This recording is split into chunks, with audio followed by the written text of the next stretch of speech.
새해가 시작되면서 이재명 민주당 대표 테러라는 엄청난 사건이 있었습니다. 경찰은 서둘러서 최종 수사 결과를 발표했지만 이를 다 믿는 국민들은 별로 없는 것 같습니다. 이런 와중에 민주당은 원칙과 상식에서 활동하던 3명의 국회의원이 탈당을 선언했고 곧바로 이낙연 전 대표마저도 탈당을 선언하면서 민주당을 떠났습니다. 지금 여의도가 상당히 시끄럽습니다. 오늘 지병문 전 국회의원, 전 전남대 총장님을 모시고 이와 관련된 이야기 몇 가지 나누도록 하겠습니다. 네, 총장님 안녕하십니까? 네, 안녕하십니까?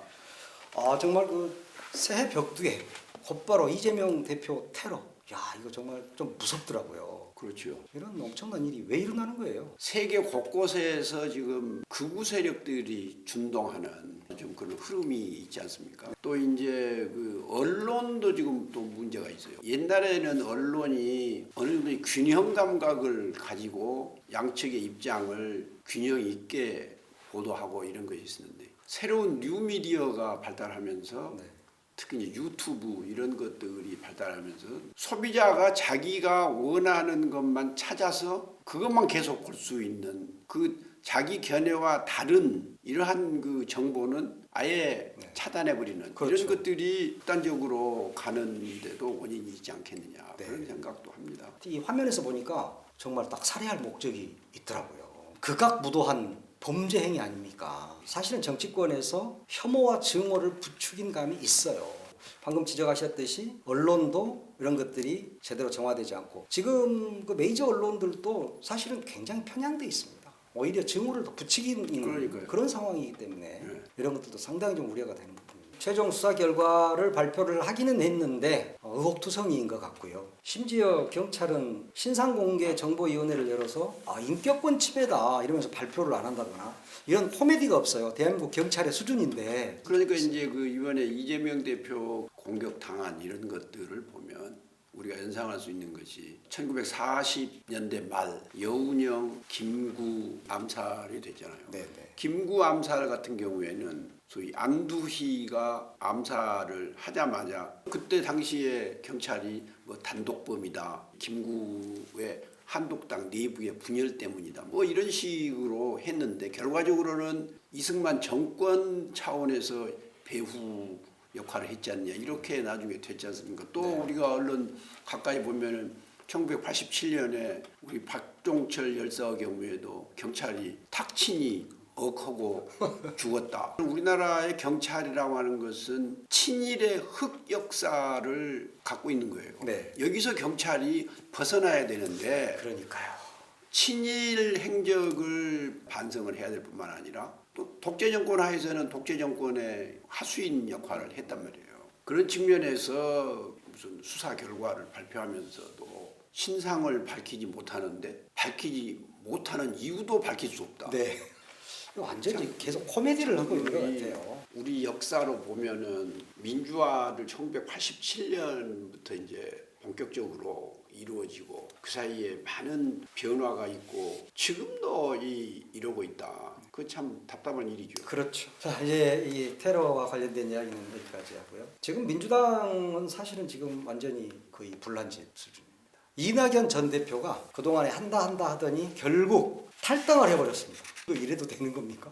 이낙연 전 대표 경우에는 전남에서 4선, 종로에 가서 한 번 해서 결국은 민주당 후보로 5번 선거에 당선이 됐고 국무총리를 했고 당대표를 했고 예. 지난번에 총리 재임 중에 대통령 후보로서의 선호도가 급상승했죠. 급상승하고 있는 판에 박근혜 이명박 사면하자는 소리를 뜬금없이 해가지고 결국은 완전 지지율이 낙하해버렸지 않습니까? 그렇습니다. 이런 것들이 본인의 정체성을 적나라하게 내보여버리는 그런 결과로 오기 때문에 안타까운 일이죠. 네. 본인의 정체성을 드러냈다. 지금 총장님 그렇게 말씀하셨는데 그동안 민주당이 안 맞았을까요? 그러니까요. 44%가 전과자라고 얘기했는데 그중에 이제 소위 말해서 민주화 운동을 하고 노동 운동을 하고 통일 운동을 하고 뭐 이런 과정에서 어쩔 수 없이 실정법을 어기게 돼서 전과자의 낙인이 찍힌 이 사람들에 대해서 이해가 전혀 없는 건데, 그러나 정치적으로 보면 본인이 지난 선거 때 공동 선대위원장 하면서 공천 준 사람들 아니에요? 그렇죠. 그럼 그때 공천에서 배제시키든지 민주화 운동, 노동 운동 그런 거 빼고 본인도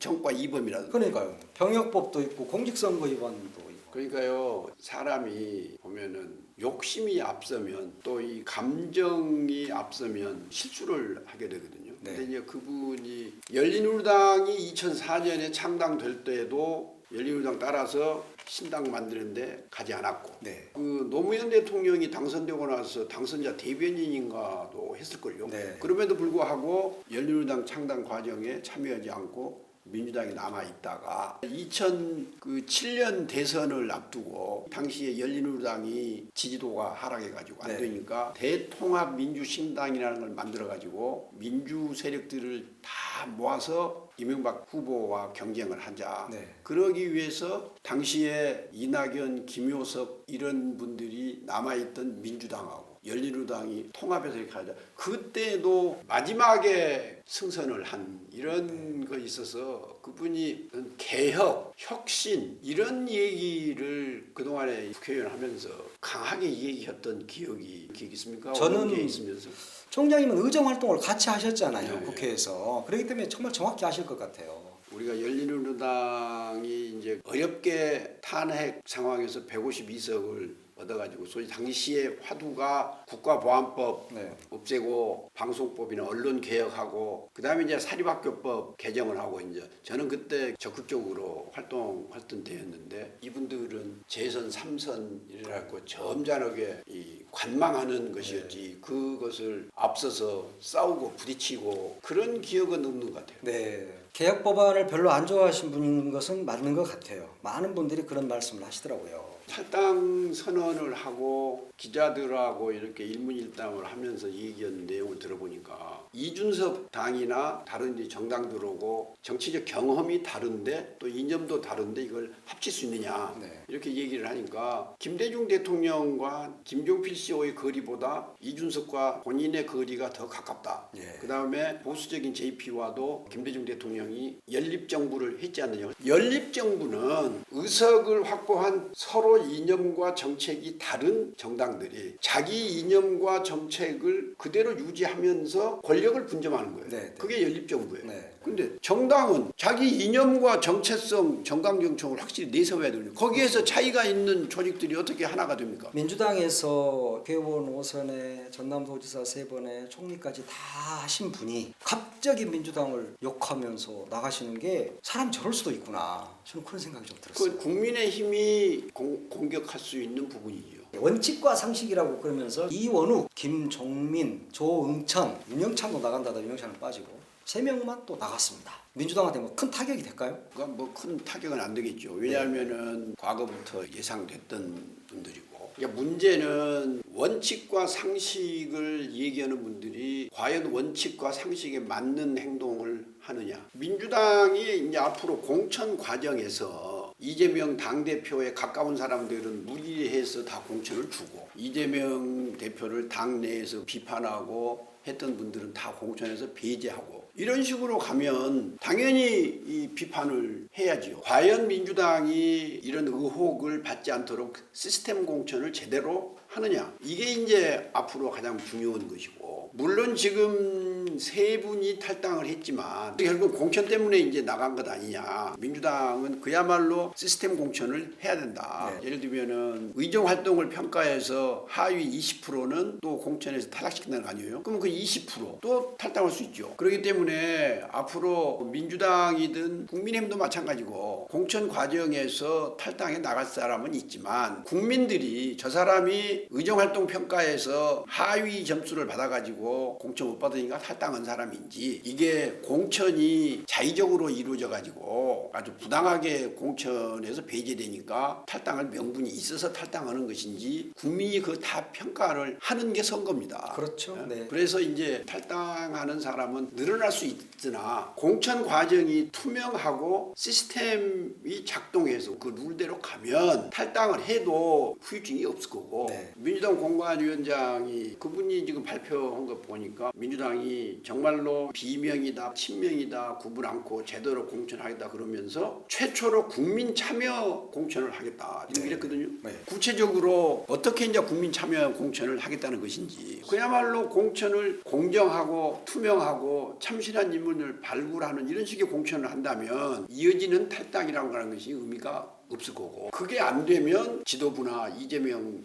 당 대표에 대한 비난을 피할 수가 없는 거죠. 민주당은 지금도 말씀하시다시피 50대 50 아닙니까? 네. 당원 50, 국민 50. 그런데 또 이제 국민 참여 공천을 하겠다. 그러면 여기에서 국민을 더 늘려야 돼. 그것이 바로 국민 참여 공천일 거 아닙니까? 네. 그러면 아무래도 그 당원들 입장에서는 또 아니 당의 주인은 우리인데 네. 왜 다른 사람들이 다 공천을 하느냐 이런 불만도 또 그렇죠. 일부에서는 나올 수 있죠. 근데 이제 최근에 와서는 특히 우리 호남 지역이나 이런 데 보면 당원은 아니지만 소위 민주당에 대한 지지자들 영남 지역 가면은 뭐 당원은 아니지만 국민의힘에 대한 지지자들 이런 부분들이 있기 때문에 국민들에게 다가갈 수 있는 일반 국민들이 많이 참여할 수 있고 여론을 반영할 수 있는 그러한 시스템을 어떻게 만들 것인지 그것이 과제다 이렇게 볼 수 있죠. 그래서 총장님께서 예전에 광주하고 대구는 오픈 오픈 프라이머리 프라이머리 해보면 어떨까? 좋겠다. 예, 그런 제안을 한번 하신 적이 있었죠. 예. 특히 이 민주당 호남 공천이 굉장히 중요한 게 호남에서의 여론이 수도권으로 바람이 불지 않습니까? 그러면 수도권이 거의 뭐 의원의 절반인데 호남에서 잘못하게 되면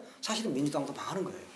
호남에서부터 좀 뭔가 좀 잘 이루어질 수 있는 그런 좀 시스템이 만들어져야 하지 않을까 이런 생각이 그러니까 그 김대중 대통령이 총선 때마다 결국은 국민들의 그런 변화에 대한 욕구를 반영하기 위해서 새로운 신인들을 발굴해서 소위 수혈을 해왔거든요. 이 젊은 피수열 그래서 386들을 그때 대거 발탁을 했지 않습니까? 이인영, 우상호, 뭐 임종석 등등 이런 사람들. 그런데 이제 이분들이 나이가 50대 후반 그러니까 586이라고 요즘 부르는데 한동훈 국민의힘 비대위원장은 자기하고 별로 상관도 없는 민주당 586 이야기를 자꾸 하고 또 민주당 일부에서도 야 이제 586 물러나야 되는 거 아니야? 다 물러나라 이런 이야기를 막 한단 말이에요. 그럼 총장님 그 부분은 어떻게 보십니까? 정치는 현실이고 국회의원은 국민이 표로서 심판하는 거예요. 네. 586이지만 정말로 의정활동을 성실하게 하고 국민들에게 정직하게 평가받고 있는 사람들은 또 계속 일할 수 있어야 되는 거고 그래서 특정 세력, 특정인들을 도매금으로 물러나라 그런 것은 현실적으로 불가능할 것뿐만 아니라 그게 바람직스러운 일도 아니죠. 네. 한동훈 국민의힘 비대위원장이 광주에 왔습니다. 연초에. 네. 지나간 이야기를 좀 하고 갔어요. 김종인, 이준석,